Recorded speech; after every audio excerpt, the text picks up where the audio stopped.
જૂનાગઢના માળિયા હાટીનાના જૂથળ ગામની એક ઘટના સામે આવી છે, જ્યાં 3 મહિના અગાઉ એક યુવક જેમનું નામ ભરત સોંદરવા હોવાનું સામે આવી રહ્યું છે, એમની હત્યા થઈ હોવાની આશંકા સાથે પરિવાર દ્વારા પોલીસ ફરિયાદ નોંધાવવામાં આવી હતી, પરંતુ 3 મહિના વીતી ગયા હોવા છતાં પોલીસ દ્વારા સંતોષકારક કામગીરી ન કરાતી હોવાના આક્ષેપ સાથે આ પરિવાર ગઈકાલે સ્મશાન ભૂમિ ખાતે પહોંચ્યો હતો અને સ્મશાન ભૂમિમાં ભરત સોંદરવાનો જે મૃતદેહ દાટવામાં આવ્યો હતો એને બહાર કાઢીને ફરી એકવાર પીએમ રિપોર્ટ માટે લઈ જઈ રહ્યો હતો, ત્યારે પોલીસ અધિકારીઓ પણ ત્યાં દોડતા થઈ ગયા હતા અને તાત્કાલિક એસઆઈટીની રચના કરવી પડી હતી।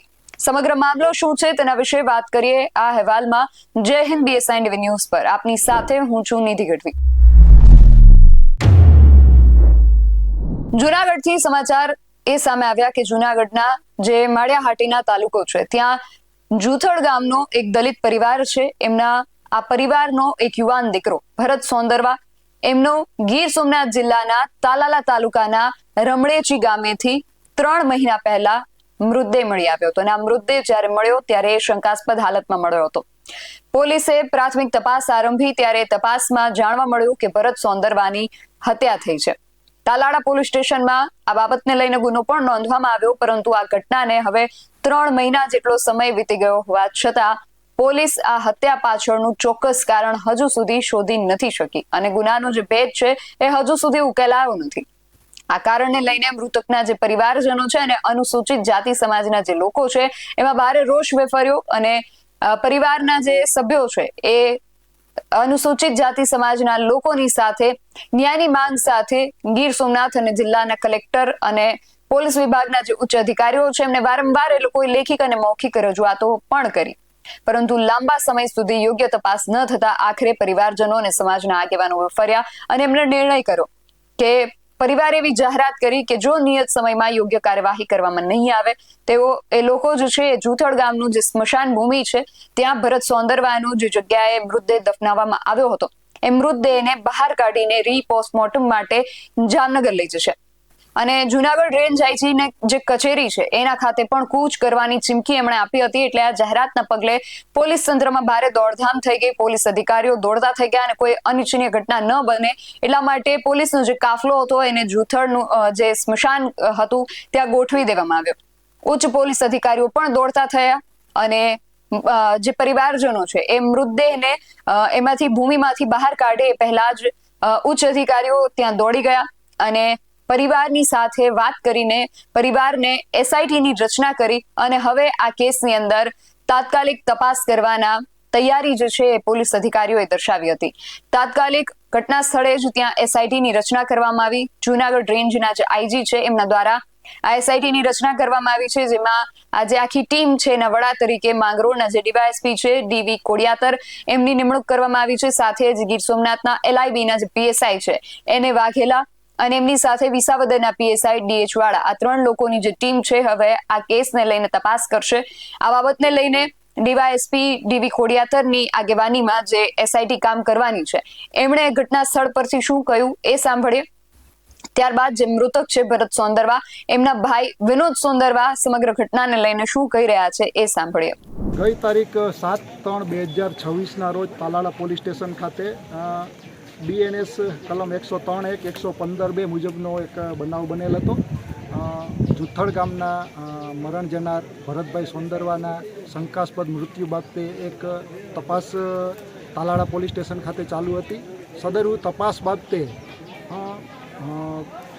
મૃતકના પરિવારજનોની રજૂઆતને ધ્યાને લઈ અને આજરોજ નાયબ પોલીસ મહાનિરીક્ષક શ્રી જૂનાગઢ સાહેબ દ્વારા એક સ્પેશિયલ ઇન્વેસ્ટિગેશન ટીમની રચના કરવામાં આવેલ છે। આ ટીમના વડા તરીકે મારી ડીવી કોડિયાતર ડીવાયએસપી માંગરોળની નિમણૂક કરવામાં આવેલી છે। અન્ય સભ્યો તરીકે એને વાઘેલા પીએસઆઈ LIB ગીર સોમનાથ તેમજ DH વાળા પીએસઆઈ વિસાવદરની નિમણૂક કરવામાં આવેલ છે।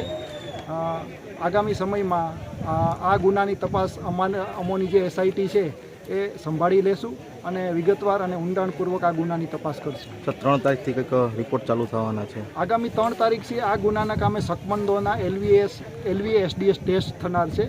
આ LVSDS ટેસ્ટ આગામી 11 તારીખ સુધી ચાલશે અને આ ટેસ્ટ દરમિયાન FSL તરફથી જે કંઈ પણ રિપોર્ટ આવશે તે તપાસના કામે સામેલ રાખી આગળની કાર્યવાહી કરવામાં આવશે. ફરીથી રિપોર્ટ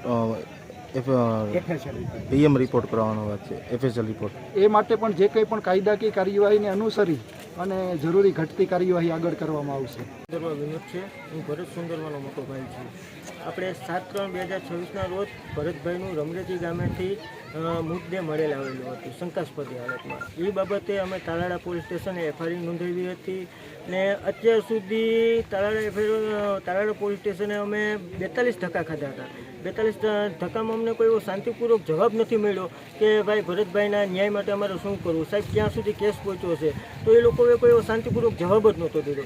એનાથી અમે અમારો સમાજ, અમારા આગેવાનો, યુવાનો બધા સાથે મળી અમે ગીર સોમનાથના કલેક્ટર સાહેબને મળ્યા, SP સાહેબને મળ્યા હતા, પછી જુનાગઢ જિલ્લાના કલેક્ટર સાહેબને મળ્યા, IG સાહેબને મળ્યા.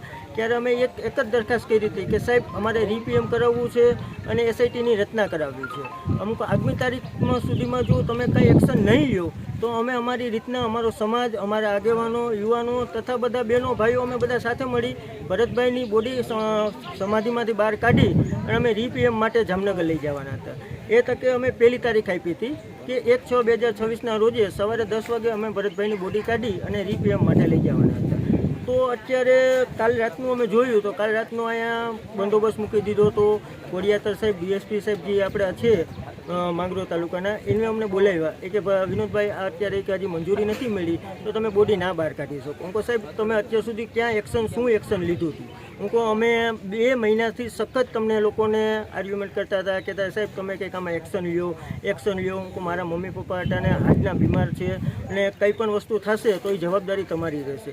તો અત્યાર સુધી IG સાહેબે, કલેક્ટર સાહેબે, ગીર સોમનાથના કલેક્ટર સાહેબે બધાએ મને એક જ વસ્તુ કીધું કે વિનોદભાઈ થઈ જશે પણ અત્યાર સુધી કોઈ તંત્રએ એક્શન નથી લીધું.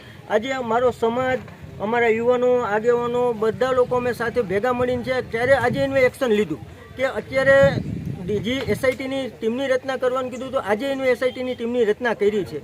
એમાં આપણા કોડિયાતર સાહેબ, DSP સાહેબ છે એને મેઇન ઇન્ચાર્જ તરીકે રાખ્યા છે, એક ગીર સોમનાથના સભ્ય ઇન્ચાર્જ છે અને એક આપણે વિસાવદરના ઇન્ચાર્જ તરીકે છે. હવે આપણે આગળ એ જોઈએ છે કે SITની ટીમ શું કરે છે કે ભાઈ આ ગુનો બહાર કાઢે છે તો હજી રહસ્યમંદ રહેવા દે છે. હું તો એક અપેક્ષા એવી જ રાખું છું કે આપણે કોડિયાતર સાહેબને એ જ કહેવા માંગુ કે સાહેબ વહેલા તકે આમાં જે આરોપી હોય એને બહાર અપાવો અને પ્રેસ કોન્ફરન્સ કરાવો સાહેબ. જય હિન્દ, જય ભારત.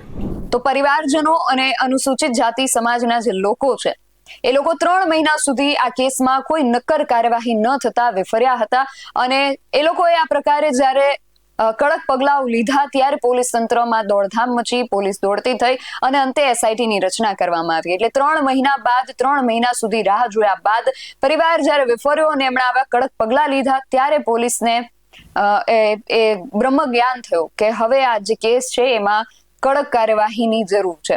હવે આ સમગ્ર વિષયની અંદર, આ કેસની અંદર પોલીસ કેટલી ઝડપે કાર્યવાહી કરે છે અને ભરત સોંદરવાની હત્યાનો આ જે કેસ છે એ કેટલી ઝડપે ઉકેલાય છે એ જોવું રહ્યું. તમારું આ સમગ્ર વિષયને લઈને શું માનવું છે અમને કમેન્ટ કરીને ચોક્કસથી જણાવજો. આવા જ વધુ અહેવાલો સાથે મળતા રહીશું. તમે મારી YouTube ચેનલને સબસ્ક્રાઇબ કરવાનું અને અમને Facebook અને Instagram પર ફોલો કરવાનું ભૂલશો નહીં. બાકી નવી અપડેટ્સ માટે આપ જોતા રહો BS9 TV ન્યૂઝ. નમસ્કાર.